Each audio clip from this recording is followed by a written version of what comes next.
dibelakang. Di satu sisi Bang Sultan sebagai pimpinan deputi menyuarakan calon independen, tapi di sisi yang lain dalam kesempatan yang lain menyuarakan presiden dipilih oleh MPR. Ya.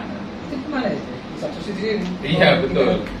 Iya. independen tapi minta dipilih partai. Betul. MPR. Jadi mungkin dianggap itu ide gagasan yang mungkin agak anomali ya. Di satu sisi bandulnya ke kanan, kok di sisi lain ke kiri. Justru itu yang saya mau bukakan pintu ya, seluruh tokoh, seluruh elemen bangsa bahwa pasca reformasi ada yang sudah benar, bahwa kekuasaan negara itu harus dikontrol oleh publik, harus dikontrol oleh periodisasi. Contoh presiden berkuasa, gubernur berkuasa dua periode, itu langkah maju sebagai sebuah produk dari reformasi. Tapi harapan besar kita bahwa dengan sistem demokrasi langsung itu justru ya akan membuat semuanya berubah menjadi lebih baik. Ya kan, indeks demokrasi kita kan semua tahu ini menurun. Artinya yang tadi sudah kita bukakan keran demokrasinya, pemilihan langsung semua, itu justru tidak simetris, bahwa demokrasinya justru bukan makin indeksnya makin tinggi, makin turun. Bayangkan ya. Kenapa saya sampaikan bahwa saya bukan orang yang berpikir sit back, bahwa dianggap kalau kembali ke MPR itu adalah pro orde baru. Tidak seperti itu. Saya hanya berpikir bagaimana mengelola bangsa ini agar dia aman. Contoh, dengan demokrasi yang dibuat langsung one man one vote, pilkada langsung, pilpres langsung, ya kita harus apresiasi bahwa ya kita hargai bahwa ya produk yang dilahirkan tidak semuanya buruk. Tapi bayangkan yang tadi saya sampaikan, bayangkan one man one vote itu buat saya dengan kondisi bangsa yang ekonominya belum baik sekali, kualitas pendidikan masyarakatnya juga belum tinggi sekali, itu demokrasinya itu jauh dari demokrasi kualitatif, jauh dari kualitas. Kenapa? Karena one man one vote. Bayangkan ya, bayangkan demokrasi kita itu mahal sekali, tapi tidak sebanding dengan kualitas yang dihasilkan. Contoh begini, dengan tidak mengurangi ya rasa hormat pada seluruh masyarakat yang lain, tapi dengan sistem demokrasi kita sekarang, siapa yang punya duit banyak yang dia berpotensi untuk berkuasa. Kenapa? Karena one man one vote. Suara orang yang tidak bersekolah sama dengan suara orang yang berpendidikan. Suara orang yang di tengah hutan yang tidak tahu tentang perkembangan demokrasi sama dengan orang yang setiap hari di kampus atau setiap hari di dunia aktivis. Artinya semua kita bikin sama rata sekarang. Keliru. Sebenarnya tidak keliru, tapi ini tujuan. Nah, kalau diberlakukan sekarang, bayangkan demokrasi kita mahal karena biayanya untuk menyelenggarakan pilpres itu mahal sekali. Kemudian potensi disintegrasi atau potensi untuk berhadapan-hadapan itu tinggi sekali. Apalagi tidak ada peran independen. Apalagi presidensial threshold itu sekian persen, 20%. Kalau begini caranya, daripada kita belum siap-siap betul, daripada sistem yang sekarang ini melahirkan oligarki ekonomi dan politik yang bergentayangan di mana-mana, yang masuknya lewat mana-mana saja, mending kita kontrol dulu negara ini. Lewat mana? Pilpres itu dikembalikan ke MPR. Apa masalahnya? Ya pasti memang berpotensi juga bahwa kalau kemarin itu ya rakyat yang dilibatkan, sekarang itu MPR. Sebenarnya tidak juga. Anggota MPR itu adalah yang memilih masyarakat. Makanya kita umumkan ya, kalau kembali ke MPR, Bapak Ibu sekalian, kalian di pileg nanti, kalian memilih wakil-wakil yang akan duduk di MPR ya. Ada anggota DPR, ada anggota DPD. Pastikan mereka orang terbaik yang amanah. Karena mereka lah yang akan menentukan presiden yang akan datang. Ya kan? Nah, ada demokrasi di situ, ada demokrasi ya memang ya dianggap mungkin feedback. Tapi mengontrol 700 orang di Senayan itu lebih gampang daripada mengontrol 200 juta lebih. Separah-parahnya di Senayan, berantemnya kita kerangking di situ. Jangan seret-seret dong ya masyarakat ke bakar-bakaran di jalan. Dan feeling saya mengatakan bahwa demokrasinya pasti lebih kualitatif. Kenapa? Ada perdebatan gagasan di situ. Malu dong kalau sudah jadi anggota parlemen, dia ngomong asal. Makanya demokrasi yang kualitatif itu satu suara itu bisa mempengaruhi banyak orang sepanjang ide gagasannya itu benar-benar bagus dan masuk akal. Kalau sekarang tidak penting ide dan gagasan karena semua akan di-voting nanti. Makanya kembali ke MPR itu sebagai salah satu pilihan.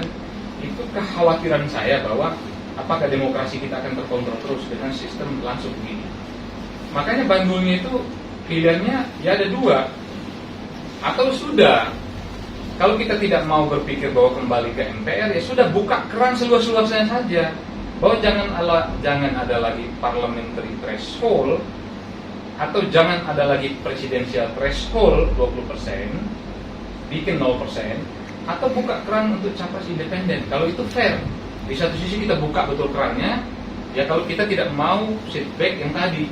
Atau kalau kita ragu-ragu dengan yang tadi itu, seakan-akan kepala dilepas ekor dipegang, balikin dulu ke MPR sampai masyarakat siap. Biaya kita lebih mahal. Masyarakat tidak akan bisa diseret-seret ke jalanan. Polarisasi itu tidak akan terjadi. Kemudian kita mengkonsolidasikan negara itu gampang, demokrasinya gampang, dan memungkinkan untuk semua tokoh-tokoh masyarakat dari seluruh kalangan itu masuk menentukan. Kalau sekarang kan ya pasti semua partai. Kalau pemilihan presiden dipilih oleh DPR atau kepala daerah juga dipilih oleh DPR, yang intinya itu pemilihan tidak langsung, bukankah itu akan menutup ruang partisipasi publik? Kalau sekarang kan publik bisa mengkritik kapan saja, mengkritik jangankan presiden, wakil rakyat yang dia pilih saja dia bisa kritik. Nah, Bang Sultan kebayang nggak misalnya nanti pemimpin nasional dipilih oleh MPR, kemudian sudah rakyat diem aja, nanti MPR aja yang milih. Iya. Apa memang seperti itu, Mas? Jadi gini, itu pertanyaan yang sangat baik ya. Itu pertanyaan yang brilian. Justru itulah pintu kita untuk membukakan publik bahwa saya justru bertanya balik sekarang. Di mana bentuk pertanggungjawaban gubernur terpilih, bupati terpilih, wali kota terpilih, dan presiden terpilih? Tidak ada pertanggungjawabannya hari ini. Dia hanya ada pertanggungjawaban 5 tahunan. Tapi ketika ada di MPR, ada tiap tahun presiden akan melaporkan kinerjanya. Disitulah presiden harus perform. Kalau presiden nggak perform, dia bisa di-impeach atau minimal dia bisa diingatkan. Justru mekanisme check and controlnya lebih kuat. Kalau sekarang itu kita tidak lebih daripada masyarakat itu dilibatkan, atau proses pelibatan masyarakat itu tidak lebih dari sehari. Bahkan mungkin jangan sehari lah, mungkin 10 menit hanya masuk di tempat TPS nyoblos. Habis itu masyarakat tidak punya kontrol lagi. Di mana? Nggak ada ruangannya. Nah, tapi kalau di MPR ada titipan suaranya. MPR, tolong dong, itu kayaknya harus diluruskan gitu ya. Meskipun memang ini berdebat, ya kan, seakan-akan partisipasi publik, tidak juga. Partisipasi publik kan sudah memilih anggota DPRD kabupaten, anggota DPRD provinsi, anggota DPR RI, anggota DPD. Artinya mereka menitipkan suara untuk ya, tolong nanti ya dipilih ya presiden ya, titipan kami begini ya. Nah, itu ada mekanisme kontrolnya, itu pilihannya. Nah, atau sekalian, makanya saya bilang kalau kita alergi dengan kembali ke MPR, saya pun sebenarnya bukan ini MPR yang paling benar, tidak. Tapi saya hanya mau mengatakan bahwa ya kita ini harus jelas. Jadi jenis kelamin kita juga harus jelas, jangan di satu sisi kita mau begini tapi ini kita tutup gitu. Kalau mau demokrasi seluas-luasnya, buka bener. Tidak ada lagi presidensial threshold 0%, 20%, bikin 0%, buka keran capres independen. Atau kalau mau main separuh-separuh begini, balikin aja lagi ke MPR sampai masyarakat kita siap. Untuk menyelenggarakan pilpres itu butuh uang puluhan triliun, bahkan mungkin sudah dihitung, mungkin sudah ratusan. kita anggaplah, saya tidak mau bahas tentang pilkada. Anggaplah itu pilkada itu pestanya orang daerah. Kita serahkanlah itu jangan diubah. Pilkada hanya pesta masyarakat daerah. Silakan bupati, gubernur, wali kota dipilih langsung.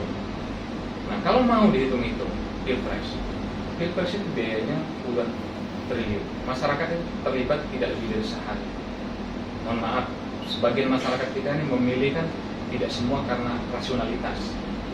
Ya mungkin karena euforia, karena karena tampilan. Dan jangan salah, politik praktis yang paling banyak masyarakat kita kan gampang sekali dibayar, dan itu besar sekali jumlahnya. Artinya begini, artinya siapapun terpilih itu sebenarnya kan belum tentu bahwa itu pilihan yang kuat sekali oleh masyarakat pada saat itu, karena orang kita ini gampang berubah. Hari ini pilih si A, jangan-jangan besok dia bilang, aduh saya salah pilih. Nah, biayanya mahal. Bayangkan kalau biaya mahal ini langsung kita serahkan kepada, oke, saya sampaikan begini, saya pernah dikritik waktu itu oleh penggiat demokrasi, Pak, Bapak keliru kalau untuk mengembalikan itu pilpres ke MPR itu seat bank. Dia bilang justru nanti oligarki itu bisa berpindah ke MPR. Saya sampaikan begini, dia selalu mengagumkan surveinya masyarakat itu mau langsung semua. Ya pasti dong, saya bilang. Tapi pernah nggak teman-teman mensurvei dengan ala saya? Contoh begini, kalau yang disurvei itu masyarakat Bapak Ibu sekalian, apakah lebih suka dengan pilpres langsung atau MPR? Pasti jawabannya langsung, karena tidak disuguhi isinya, disuguhi kulitnya. Tapi kalau pertanyaannya dibalik, Bapak Ibu sekalian, atau petani, atau masyarakat, atau pelajar, ada dua pilihan ini. Ada pemilihan presiden langsung, ada oleh MPR. Yang langsung ini kita menghabiskan uang 50 triliun. Nanti siapapun presiden terpilih, Bapak Ibu sekalian, serahkan aja. Nanti kalaupun mau protes ataupun mau tidak setuju, nanti 5 tahun lagi ya kan, Bapak melegitimasi itu, Bapak terlibat hari itu, mungkin juga Bapak akan dapat uang 50.000 atau 100.000. Tapi ada pilihan kedua, uang 50 triliun ini langsung bangunkan bendungan buat provinsi ini, bangunkan jalan buat Bapak Ibu sekalian, bangunkan sekolah buat Ibu atau Bapak sekalian, bangunkan masjid, kemudian keluarkan beasiswa untuk anak-anak. 50 triliun langsung dibagi habis 34 provinsi dengan proporsional. Mungkin provinsi Bengkulu saya, yang kami paling butuhkan itu adalah pelabuhan. Oke, 1-2 triliun bangunkan pelabuhan, clearkan di situ. Tapi presidennya dipilih oleh MPR. Bapak Ibu sekalian, titipkan suara itu ke calon-calon penghuni MPR. Bapak Ibu sekalian untuk memilih tetap, tapi memilih anggota MPR.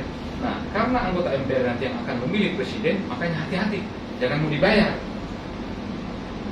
Survei saya mengatakan, Pak, kalau begitu ya kami mau yang ini dong. Kami langsung bisa bangun pelabuhan dong, kami bisa bangun sekolah dong. Kami bayangkan kalau pertanyaannya kita ubah. Tapi jangan pertanyaan Bapak Ibu sekalian setuju dengan pilpres langsung atau MPR. Pasti mereka 90% akan bilang, pilpres langsung dong, karena kami pesta di situ. Meskipun pestanya kadang-kadang hanya sehari. Nah, kalau kita buat masyarakat kita makin pintar, pilihannya itu tadi. Dan Bapak Ibu sekalian, tidak hanya ribut kan. Kalau pilpres langsung pasti ada yang setuju, ada yang setuju dengan kalau capres 2. Pasti nanti ada yang pilih A, ada yang pilih B. Nah, ribut nanti mereka kan. Bahkan mungkin sekian bulan dia nggak mau bunyi nanti kan. Tapi kalau ini nggak ada, kalian tidak perlu ribut. Kenapa? Karena kalian titipkan ke anggota MPR. Makanya pilihlah anggota MPR yang berkualitas, yang amanah, yang betul-betul akan memperjuangkan dan memilih presiden yang betul-betul bagus, betul-betul amanah.